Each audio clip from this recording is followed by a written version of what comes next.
Så där ja, välkommen till en ny video. Det blir mycket annat skit eller på att säga, men det blir mycket annat än skogsmaskiner på kanalen just nu. Nu är väl kanalen lite av en blandning, men vi vill ju som ändå inte tappa skogen. Det är ju det vi håller på med mest, och det är väl säkert det flesta vi vill se. Så att vi försöker klämma in lite olika skogsvideor även nu när vi håller på med de andra för fullt så att säga. Det har ju varit mycket garagevideor om man ska kalla det, alltså på planen vi har byggt där.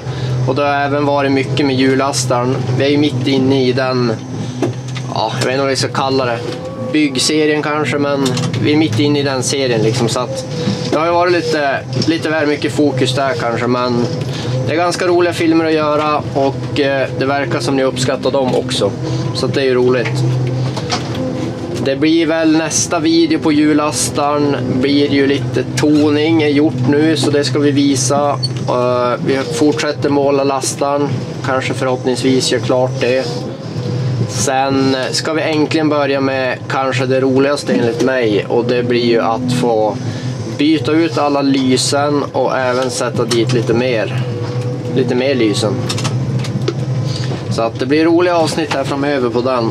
Så jag hoppas ni har kollat in den serien.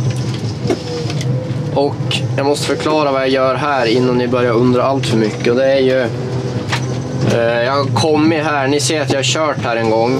Jag har följt vänsterkanten, vi kan filma här borta där Hugo står. Men jag håller inte riktigt med planeraren om att det går att köra där. Det var lite blött. Så jag fick vända om och liksom ta om, så att det här blir den nya kantvägen då. Och det är väl inte jätteblött, jag tror det är ganska stenigt under, men det är lite liksom tendens till myrmark, så att vi lägger lite extra grova toppar och virke här för att få lite hållbarhet. Och så gör vi även vägen lite bredare, för att när man kör nära träd på rötter och sånt här när det är blött så svingar det till ganska bra. Ni kanske ser det här trädet till höger, jag vet inte om det syns, men det lutar ju som inåt när jag kör nära. Så att det brukar bli bättre då att göra lite bredare vägar så att inte all skog lutar in över vägen sen. Det ser inte så bra ut. Det kanske i bästa världar så hade det här varit liksom en vinteravverkning, men nu är det höst och det är egen skog, alltså det är bolagets egen skog. Och avverkningen är ganska stor, så att jag gissar att man inte vill liksom ta och sätta den här på vinter bara för ett litet blötare område på det stora hela. Så då får vi istället lägga ner lite grövre toppar och någon massa bit och lite ris och så brukar det gå ändå. Blir det liksom skitdåligt så får ju skotan kavla lite grann, men här tror jag inte det är något problem, och så är vi snart längst in, så att skotan kommer kunna ha möjlighet att ha ganska tomma last när den kör här. Det kommer liksom inte vara någon fulla last som ska gå här flera gånger, utan det går att planera det så att det blir kört med lite halvlast och liknande. Man får ju ofta lägga upp det så där det är lite blött. Så ibland blir det lite special. Det kan ju även bli så att man ändrar vägarna. Nu kör vi liksom vägar upp och ner då. Och det här är, jag håller på att glömma risen. Det här är då kantvägen. Så att då gör jag ett slinger tillbaka och så sen en likadan väg upp då. Längre in här i höger blir det bild. Så att då hade man kunnat liksom, om det är fastare mark på vägen som blir nästa väg till höger, så kan man gena in. Till exempel att jag gör ett litet stick in här. Så det som är bortanför det blöta kan man dra på den andra lite mer hållbara vägen. Och vi har ju kört slinger här till vänster, så att det kan man ju kalla spökslag då. Så behöver man inte lägga skotarvägen ända ut i kanten. Det kan ju ofta göra mycket om man kommer in en 15-20 meter kanske. Det blir betydligt bättre bärighet. Men annars har vi haft en ganska, nu har ju hösten typ precis börjat, men det har varit ganska skonsamt med regn. Det har egentligen idag är som första dagen det har regnat mycket för oss. Det har regnat 25 millimeter idag kanske. Men tidigare har det har knappt regnat någonting. Och sommaren var ju riktigt torr och fin. Och där hade vi ju så tur då, så att vi hade ju semester när det var den här kanonvärmen, så att vi behövde ju inte stå på grund av någon brandrisk eller liknande. Så det har varit ett bra år på förutsättningarna hittills.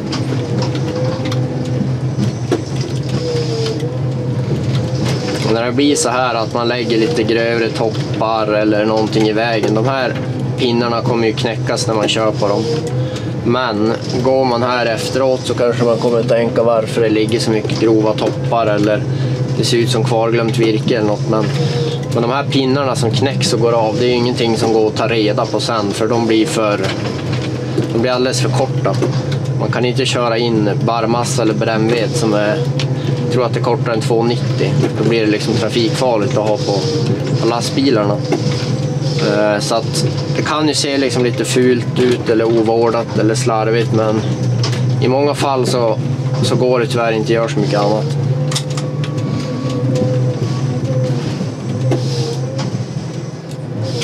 Sen går det absolut kavlingsvirke som inte har gått av utan bara liksom är skitigt och så. Det går ju att ta reda på då, som inte som massaved men som lägre sortiment. Det klassas ju ner till brännved och liknande. Om inte annat kan man i alla fall samla upp det så att det inte ligger kvar i marken. Men alla pinnar som har gått av, de är ju ofta förlorade. För ni uppmärksamma kanske har tänkt på att jag knappt flerträdar. Och det är för att de är trasiga igen. Det är väl egentligen flerträdsarmarna eller flerträdssystemet och smartgrainen som jag inte riktigt är nöjd med på den här maskinen, eller egentligen överlag Komatsu. Där har de kanske lite att jobba med. Det är fortfarande många som skriver och frågar om jag fått till smartgrainen. För jag har ju pratat om det ända sedan den här var ny. Och det har vi inte. Men Komatsu har varit otroligt hjälpsamma. De vet nog inte heller vad det är, utan de har gjort typ allt de kan. Vi har väl bytt ut nästan hela systemet, men det funkar inte än. Så att vi ska väl fortsätta och felsöka och byta grejer. Men jag tror att jag har börjat komma fram till att det har med lyftfunktionen att göra. Det är lyften som spökar till det. Känns det som. Vi har inte kollat än, men jag kan visa ett litet exempel här. Nu har jag smartgrain aktiverat och så nu ungefär på den här höjden. Typ vad kan det vara? 2 meter upp i luften och 3 meter framför maskin. Då vill man ju inte ha något utskjut. Utan när man är här vill man liksom inte att utskjutet ska vara så här ute om man är där. För nu är liksom lyften i topp. Utan när man är här och jobbar så ska man inte ha något utskjut ute. Så att kör jag bara lyft och sänk nu. Kör jag sänk på spaken och så lyfter jag. Nu är vi på samma ställe. Du ser, då har utskjutet byggt på med 15 cm. Och så gör vi samma nu. Tillbaka. Då har det byggt på med 40 kanske. Tillbaka. Längre. Så gör man så här. Så ser ni att det blir bara längre och längre ut. Nu är ju liksom lyften i topp. Och så är utskjutet ute 1 meter. Och det ska det ju inte vara. Så det är det här som blir problemet. Att den hela tiden bygger ut mer och mer utskjut. Nu är det liksom... nu är det fullt utskjut. Så ni ser ju hur knäppt det ser ut. Så att egentligen hittills som att den här var ny så har det inte riktigt funkat. Så att jag antar att det är någonting som inte riktigt är rätt. Sen om det ska vara så där att man inte bara kan köra lyften, det vet jag inte. Men det känns inte rätt. Så att det där ska Komatsu kolla vidare på och se om det är det som gör så att det spökar till hela kedjan. Och för ni som inte vet vad Smart Crane eller IBC är, det är alltså att om jag klickar i en knapp på Komatsu som heter Smart Crane, så ska utskjutet kunna sköta sig själv och även lite andra funktioner. Så att då kör jag bara de 2 huvudspakarna. Och i det här fallet så blir det då lyftcylindern och vippcylindern. Så jag kör bara de 2.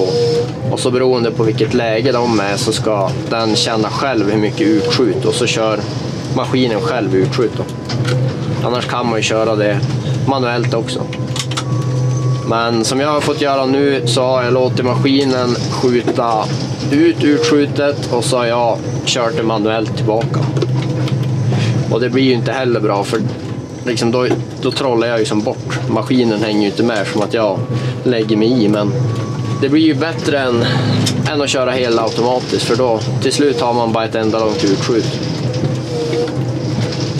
Men jag har stora förhoppningar på att vi kommer få till det, för Komatsu har som sagt varit väldigt villiga att hjälpa till, så det har varit kul på det sättet. Vi har bytt ut allt möjligt, men det har inte riktigt hittat rätt.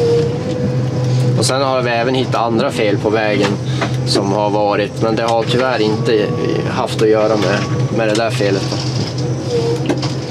Och så flerträdsarmarna har väl fungerat lite från och till egentligen sen det var ny, samma där.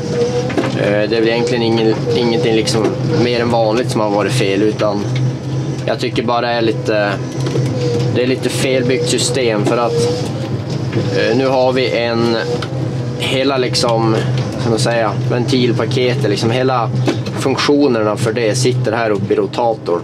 Så nu går det slangar dit, både tryck och retur och el. Och så sitter magneterna och allting där uppe i rotatorn. Tryckställare och liksom hela paketet. Och det verkar inte riktigt klara av, för det är ganska tufft klimat där uppe, så jag gissar att det är det som gör att det felar. Vi har väl egentligen hela systemet i kojan redo så att vi kan byta ut. Jag tror vi har bytt 4 kanske, 5 tryckställare och någon magnet och lite såna här små grejer. Så det är väl en grej. Och så sen är nästa grej då att man måste ha en elkabel upp dit då, så att den vet vad den ska göra när man klickar på knapparna. Och en elkabel som går liksom längs med ett aggregat upp dit i en hydraulslang, ja, som böjs varenda gång man tiltar upp och ner. Det säger sig lite självt, det håller liksom inte i längden, så att den brukar man ju som tilta av. Så den har vi väl bytt ett antal gånger. Jag vet faktiskt inte hur många, 2 kanske, 3. Och då har vi även bytt så att den går i en grövre slang. Så att den går i en halvtumslang, skyddsslang då, hydraulslang, istället för original 3.8. Skulle man få drömma lite där så skulle man ju vilja ha själva hydraulfunktionerna och allting inne i aggregatet, och så skickar man bara upp en tryck och en retur till cylindern då, inte till paketet. Då är det inte så mycket som kan strula, och så slipper man elkabeln. Så jag hoppas väl att det kommer någon gång framöver. Jag tror att John Deere till exempel har så. Jag har inte jättebra koll, men som jag fattar det så har de det så i alla fall, så man slipper elkabeln. Jag har även försökt bygga om lite grann när den här var ny. Men eftersom vi har stubbbehandling förberett för det på den här, så tar det upp lite för mycket plats nere i aggregatet. Annars tror jag att jag hade fått plats med hela klumpen under färgtanken. Då hade vi sluppit med elkabeln utanför aggregatet. Så jag vill inte riktigt gett upp den tanken helt. Vi får se om jag får feeling. Då kanske vi ska prova och bygga om det lite grann. För det skulle spara en jäkla massa tid. Den där elkabeln är ju inte rolig att byta heller. Den går ju liksom genom hela aggregatet i den där slangen då. Och så måste man stifta om in i datorn. Och, ja, den är lite småtricks. Det tar väl 1,5-2 timmar i alla fall. Så det är väl därför vi inte kör med armarna då. Jag har inte stängt av dem, utan jag har bara begränsat dem, så att jag brukar ha dem på 180 i brösthöjdsdiameter, att de ska aktiveras under det. Annars får jag aktivera det manuellt. Men nu har jag sänkt det till 100, så att, eller om det var 90. Ja. Så alla träd under 10 eller 9 cm i brösthöjd så kör vi flerträd på. För då åker de inte ut så ofta. För det som kan hända är att de åker ut och så åker de inte in igen när elkabeln glappar. Och kör man med dem liksom, ja, nu ser ni att de är liksom halvute. Där fick de kontakt. Kör man med dem helt ute så är det väldigt lätt att fånga in hela hänget till aggregatet, och då kan man lätt slita av någon elkabel där eller hydraulslang, så att det vill man helst undvika. Då är det bättre att safea lite och slå av dem tills man har fått till det. Så det är väl lite störande kanske, men så kan det vara ibland. Jag får även mycket frågor om maskinerna, vad vi har för timmar på dem. Skördan har gått 3600 ungefär, alltså den vi sitter i nu. Och skotaren 855 har passerat 5000 vet jag. Så att de tickar på.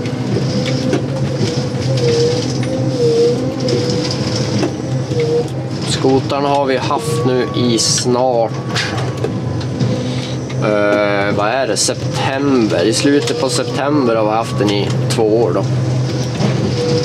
Och skördan har vi haft i lite mer än 1 år. Typ 1 år och 1 månad. Och första året med skotaren så gick den ju enkelskift då. Och förra året kan man säga att den gick 1,5 skift. Och nu så går den dubbla skift.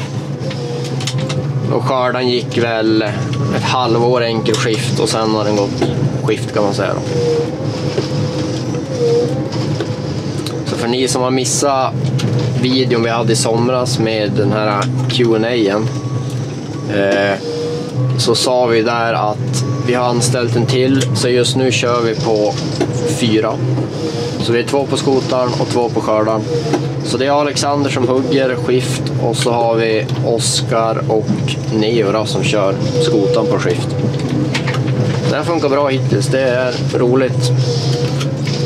Det är väl lite annorlunda för oss allihop. Vi måste liksom komma in i det med skift och sådär. Det är viktigt med kommunikation så att man pratar med sin skiftkollega, annars är det lätt att det blir lite små grejer. Så att vi har väl lite att jobba på också som alla andra, men det har ändå gått bra, det måste jag säga. Det känns roligt att vi har blivit fler.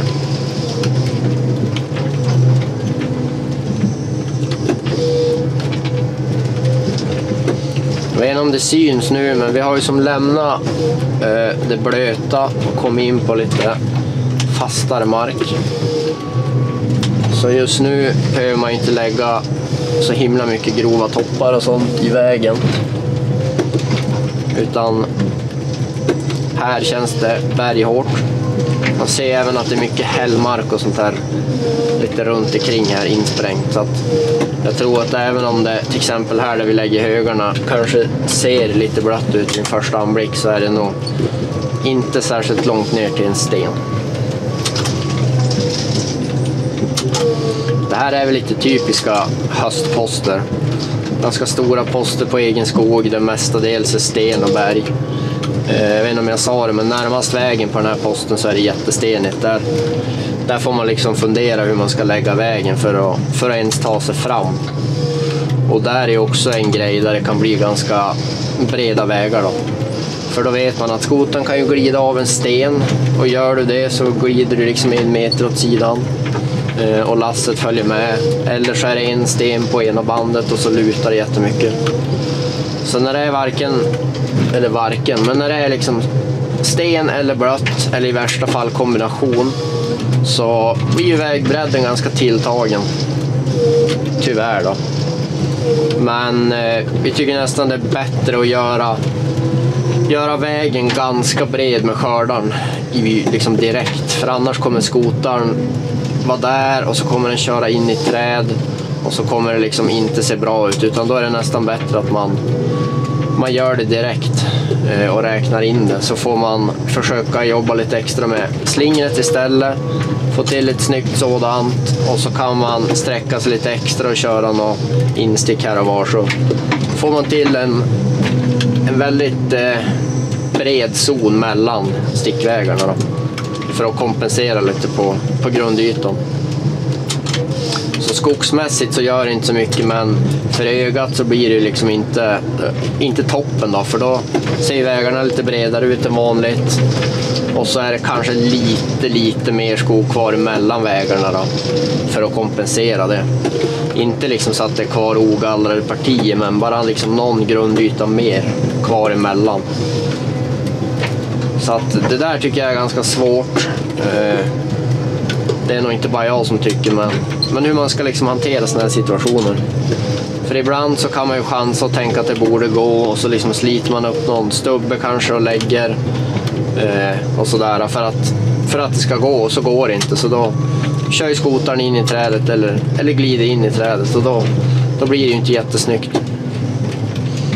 Om blir det mycket så brukar vi se till så att skotaren får knäcka av trädet då, eller drar ut i vägen, och så får man aptera upp det där. Så det är väl liksom, ja, det är väl sånt man kanske inte pratar om så ofta, men tyvärr händer det och förekommer. Och då handlar det ju bara om att lösa det på bästa sätt. Så det där är väl någonting vi försöker jobba med också, allihopa då. Speciellt nu när vi kör skift. Och få till den där balansgången på ett bra sätt. När man ska försöka och när man kanske inte ska chansa och sådär. För ni som inte riktigt förstår vad jag menar så kan jag försöka visa. Vi tänker att vi ska trycka oss emellan de här träden, säger vi. Det hade ju gått rent breddmässigt. Så går man bara här med ett måttband och mäter, och så mäter man maskin. Då tänker man att det är inga som helst problem. Men första problemet är att vi är i en liten kurva här nu, som jag inte vet om ni ser, men maskin står väl sväng kanske 20 grader eller 15. Och det gör ju att den genar lite grann, speciellt skotaren. Och så kan det även i en kurva skära ner lite mer, så att då blir det inne i kurvan här så skär det ner lite grann. Och då kommer det göra så att lasset här uppe kanske stolparna är med fullt virke, om inte ännu högre upp. Och lutar det lite grann där nere så blir det ganska stor hävstång, så då lutar det väldigt mycket här uppe. Så då kommer det ta i det här trädet. Och håller man då ut för mycket, det går inte heller, för då tar man i det här trädet. Och då kan vi leka med ett ännu värre exempel, att det hade varit en sten eller stubbe här. Då hade det lutat ännu mer, så då hade det garanterat tagit i här uppe. Så att i ett sånt här läge så måste man liksom ta bort något av träden, och då hade jag valt att ta bort det här. Och så kan jag spara det här istället. Så då lägger jag vägen lite mer rakt fram, och så får jag svänga lite längre fram till vänster för att fånga in det som är kvar. Så att det är väldigt svårt i efterhand att gå och kolla, för här hade man ju kunnat gå och kolla, ja men den här stubben, varför lämnar man inte det? Man får ju plats här, men det är mycket sådana grejer som man kanske inte tänker på.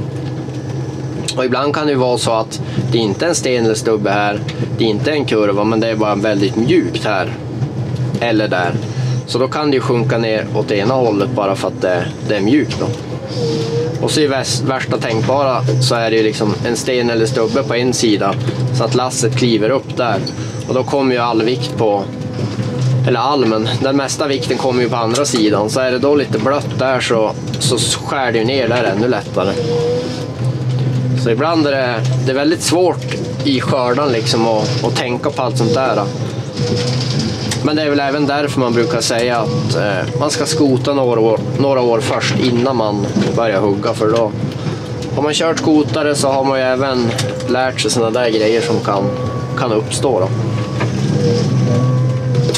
Så det är lite, ja, det kanske är mer än vad man tror ibland att tänka på.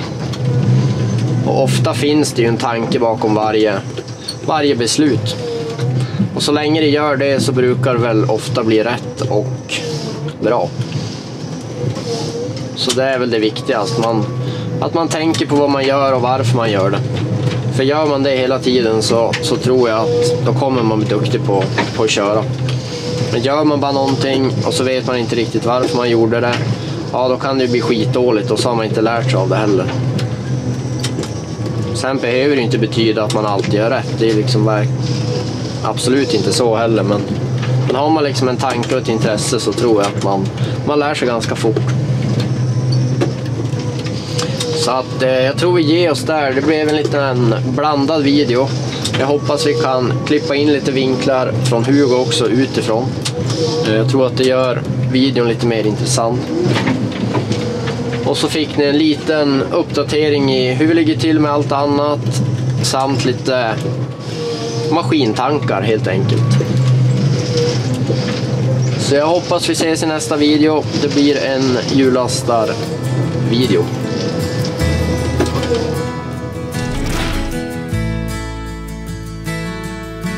Roaring through the pines so tall, steel giants answering nature's call, tearing through the woods with might, underneath the moon's soft light. Forest machines hum their song,